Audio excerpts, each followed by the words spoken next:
कभी कोई ऐसा डॉक्यूमेंट सामने आया है जो इतना बिखरा हुआ हो कि उसे देखकर ही सिर घूम जाए? अरे हम सबने देखा है। तो आज हम इसी उलझन को सुलझाएंगे और देखेंगे कि कैसे उसे एक बिल्कुल साफ सुथरे प्रोफेशनल डॉक्यूमेंट में बदला जा सकता है। चलिए शुरू करते हैं। तो प्रॉब्लम कुछ ऐसी दिखती है, टेक्स्ट की एक दीवार। इसे देखकर ही लगता है कि भाई इसे कौन पढ़ेगा, और इसमें से कोई जानकारी ढूंढना तो लगभग नामुमकिन है। ये है हमारा स्टार्टिंग पॉइंट, जिसे हम अब पूरी तरह बदलने वाले हैं।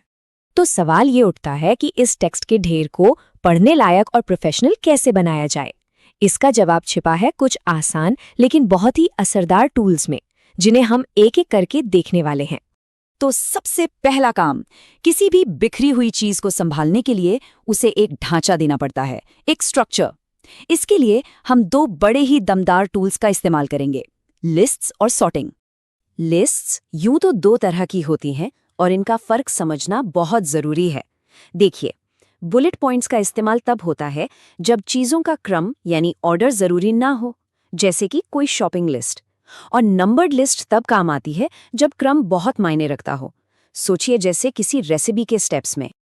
अच्छा, कभी कभी एक पॉइंट के अंदर भी कुछ और पॉइंट्स बताने होते हैं।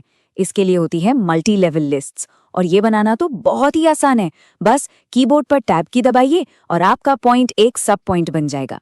है ना जानकारी को ग्रुप्स में बांटने का एक बढ़िया तरीका। अब देखते हैं सॉर्ट फीचर का कमाल। सोचिए हमारे पास नामों की ये बिखरी हुई लिस्ट है। अगर इसे हाथ से एक एक करके ठीक करना पड़े तो कितना मुश्किल होगा, खासकर अगर लिस्ट बहुत लंबी हो, है ना? और ये देखिए जादू, सिर्फ एक क्लिक में सॉर्ट टूल ने सब कुछ अल्फाबेटिकल ऑर्डर में लगा दिया। अंकित, बबलू और फिर चेतन। ये इतना तेज है कि इससे बहुत सारा समय और मेहनत बच जाती है। हमारा अगला कदम है अलाइनमेंट। अब ये सिर्फ टेक्स्ट को लेफ्ट राइट करने से कहीं ज्यादा है। ये असल में इस बारे में है कि पढ़ने वाले की नजर कहाँ जाएगी और पूरा पेज आखिर दिखेगा कैसा। वर्ड में 4 मेन अलाइनमेंट हैं। पहला, लेफ्ट अलाइन, Ctrl+L, जो पढ़ने में सबसे आसान होता है। फिर है सेंटर, Ctrl+E, जो हेडिंग्स के लिए बहुत बढ़िया है। तीसरा है राइट अलाइन, Ctrl+R, जो तारीख जैसी चीजों के लिए काम आता है। और आखिरी है जस्टिफाई, Ctrl+J, जो टेक्स्ट को दोनों किनारों से बिल्कुल सीधा कर देता है, जैसा कि किताबों या अखबारों में दिखता है। यहाँ पर फर्क बिल्कुल साफ है ना? लेफ्ट अलाइनमेंट में दाईं तरफ का किनारा थोड़ा उबड़ खाबड़ रहता है, जो काफी नेचुरल लगता है। वहीं जस्टिफाई एक साफ ब्लॉक जैसा लुक देता है, जो किताबों या रिपोर्ट्स जैसे फॉर्मल डॉक्यूमेंट्स के लिए एकदम परफेक्ट है। देखिए, एक अच्छे डॉक्यूमेंट को सांस लेने की जगह चाहिए होती है। यहीं पर काम आती है लाइन और पैराग्राफ स्पेसिंग। ये टेक्स्ट में एक तरह का ब्रीदिंग रूम बना देती है, ताकि वो भरा भरा या चिपका हुआ न लगे।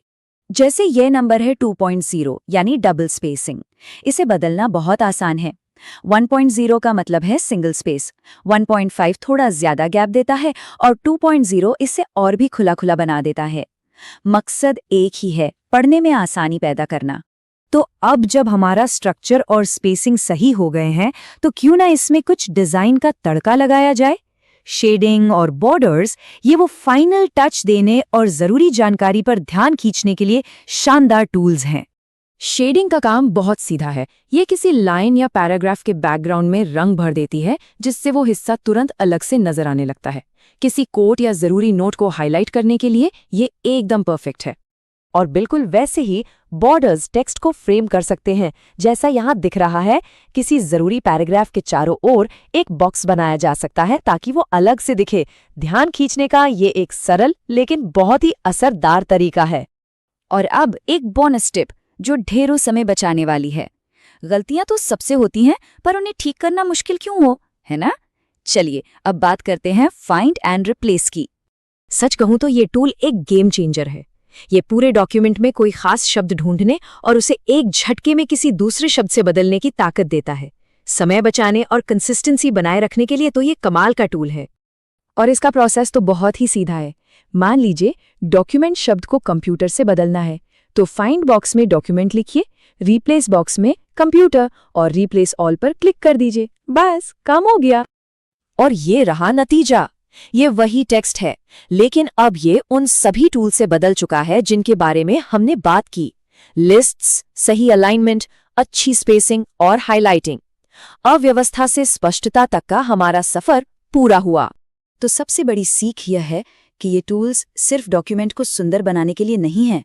इनका असली काम है मैसेज को असरदार तरीके से पहुंचाना, ताकि वो आसानी से समझ में आए और पढ़ने वाले का ध्यान बना रहे। तो अब यही सवाल सोचना है, इन स्किल्स के साथ आइडियाज़ को कैसे पेश किया जाएगा? अब से जो डॉक्यूमेंट्स बनेंगे वो कौन सी कहानी सुनाएंगे? क्या वो स्पष्टता और प्रभाव की कहानी होगी,